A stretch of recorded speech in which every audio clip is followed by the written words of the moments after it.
Iran के खिलाफ Israel ने जो सैन्य अभियान शुरू किया था उसका आज 5वां दिन है।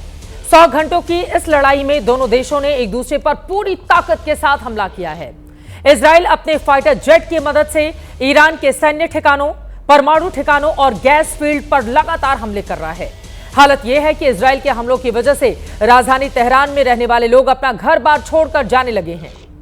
दूसरी ओर ईरान ने भी इजराइल पर मिसाइल से जोरदार पलटवार किया है, लेकिन इसके बावजूद युद्ध में इजराइल को ज्यादा नुकसान हुआ है। इन सब के बीच माफ कीजिएगा, यहां पर आपको बताते चले, इजराइल की ओर से ताबड़तोड़ जो हमले किए जा रहे हैं उसमें ईरान को बड़ा नुकसान हुआ है, जिस तरह की जानकारी खबर निकलकर सामने आई है। इन सब के बीच अमेरिका के राष्ट्रपति डोनाल्ड ट्रंप ने आज अपने बयान से हलचल मचा दी है। वो G7 की बैठक के लिए कनाडा में थे, लेकिन अचानक उन्होंने अमेरिका लौटने का ऐलान किया। इसके साथ उन्होंने ये बयान भी दिया कि वो सीज फायर कराने के लिए नहीं बल्कि उससे भी बड़ी बात के लिए अमेरिका जा रहे हैं। ट्रंप के इस बयान को लेकर अटकलें लगने लगी हैं। क्या युद्ध में अब अमेरिका भी एंट्री करने वाला है? क्या ईरान पर इजराइल के साथ साथ अमेरिका का भी अटैक होगा? क्या ईरान में खामनेई की सत्ता खत्म होने वाली है? सवाल ईरान को लेकर भारत में चल रही राजनीति पर भी होगी। इस जंग में भारत किसके संग? लेकिन पहले यह रिपोर्ट देखिए।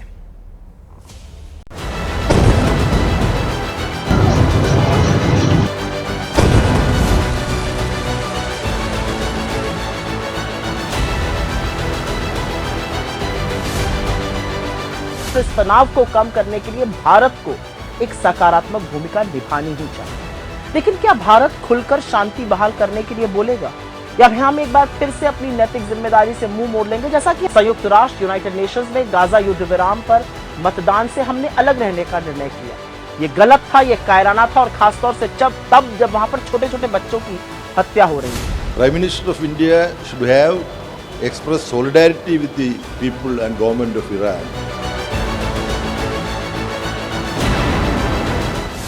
के लोग बहुत नादानी कर रहे हैं इस पर बयानबाजी करके। देश मामलों में भारत का जो स्टैंड है वो युद्ध बंद हो, शांति हो, अमन हो, इसकी कोशिश भारत की तरफ से रही है। जहाँ भी कहीं ऐसी स्थिति है, हमारी सरकार भारतीयों, विद्यार्थी हों या भारतीय नागरिक हों, उनकी सुरक्षा को सर्वोच्च प्राथमिकता देती है। यहाँ भी जो ईरान मतलब या इजराइल में शुरू हुआ है, सबसे पहले अगर कोई देश चिंतित तो भारत। इसराइल तो मुल्क पर हमले कर रहा है, ईरान पर हमले कर रहा है, और इसके पीछे पूरा अमेरिका और दीगर इस्लाम दुश्मन ताकतों का इस पर हाथ है।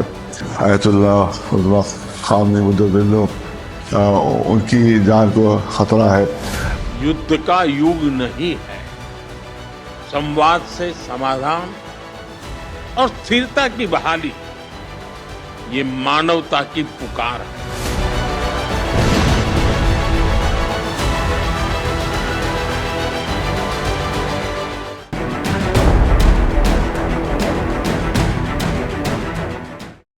तो अमेरिकी राष्ट्रपति डोनाल्ड ट्रंप की ओर से जिस तरह का बयान सामने आया है, सवाल पूछे जा रहे हैं कि क्या ईरान पर अब अमेरिका करेगा हमला, और इसी के साथ ही साथ हिंदुस्तान को लेकर आगे की सियासत कैसे बढ़ी आगे। फिलहाल आपको ये जानकारी दे दें कि ईरान इजराइल युद्ध और भारत की स्थिति। ईरान में दरअसल 10,765 भारतीय हैं और इजराइल में तकरीबन 20,000 भारतीय हैं। उनको लेकर देश में एक अलग तरह की सियासत भी चल रही है।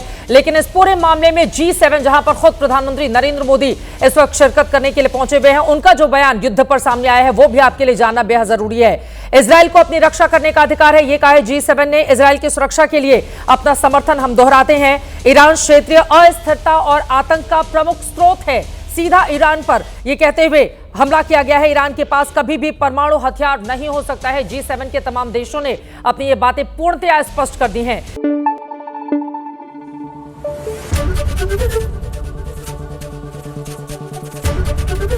ABP न्यूज आपको रखे आगे।